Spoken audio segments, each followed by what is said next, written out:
এবার পারীদের বিয়ের অনুষ্ঠান শুরু হয়ে গেলেও তার বাবাকে কোথাও খুঁজে পাওয়া যাবে না।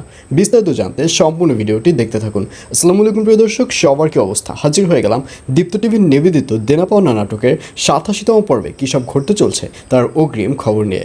অলরাইট, এই পর্বে আপনারা দেখতে পারবেন অবশেষে ইরফানকে দেখা যাবে সে তার বড় ভাই এবং তার মা, তার বোন, ভাবি সবাইকে নিয়ে পারীদের বাড়িতে হাজির হবে এবং তাদেরকে দেখে পারীর মা, পারীর ভাইরা সবাই অনেক খুশি হবে এবং তারা দৌড়ে তাদেরকে আমন্ত্রণ জানাবে এবং এক পর্যায়ে তাদেরকে রিসিভ করে বাড়ির ভেতর নিয়ে আসবে। তখন ইরফানের ভাবিকে দেখা যাবে সে এদিক ওদিক তাকাবে। ইরফানের ভাবি ইরফানের বোনকে বলবে, কী ব্যাপার সারা, সবাইকে দেখছি কিন্তু তোর সেই বয়ফ্রেন্ডকে কেন দেখছি না?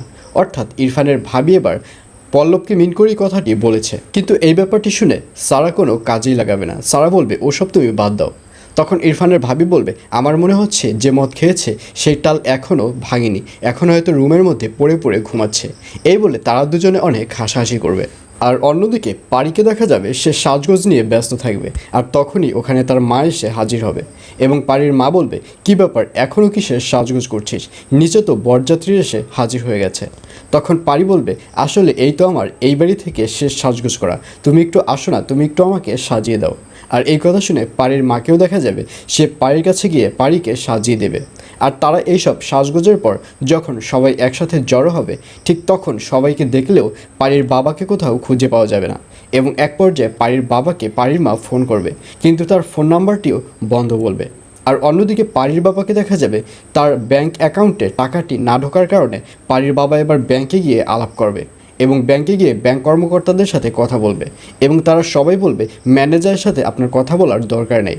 আসলে এখানে নিশ্চয়ই একটা রহস্য আছে যার কারণে সবাই কেন একই কথা বলবে। আর এটি বুঝতে পেরে পারীর বাবাকে দেখা যাবে সে এবার ম্যানেজারের সাথেই দেখা করতে চাইবে এবং এক পর্যায়ে ম্যানেজারের রুমে গেলে একটা লোক তাকে বলবে, কী ব্যাপার, আপনি কে?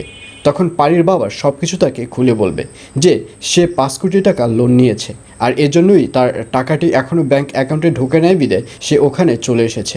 তখন সেই লোকটি বলবে, আপনার অ্যাকাউন্টে 5 কোটি টাকা এখনও ঢোকেনি, টাকা তো অনেক আগেই পাঠানো হয়েছে, আপনি এসব কী বলছেন? তখন পারীর বাবা বলবে, হ্যাঁ আমি সত্য কথা বলছি, আপনি দয়া করে আমার অ্যাকাউন্টটি চেক করুন।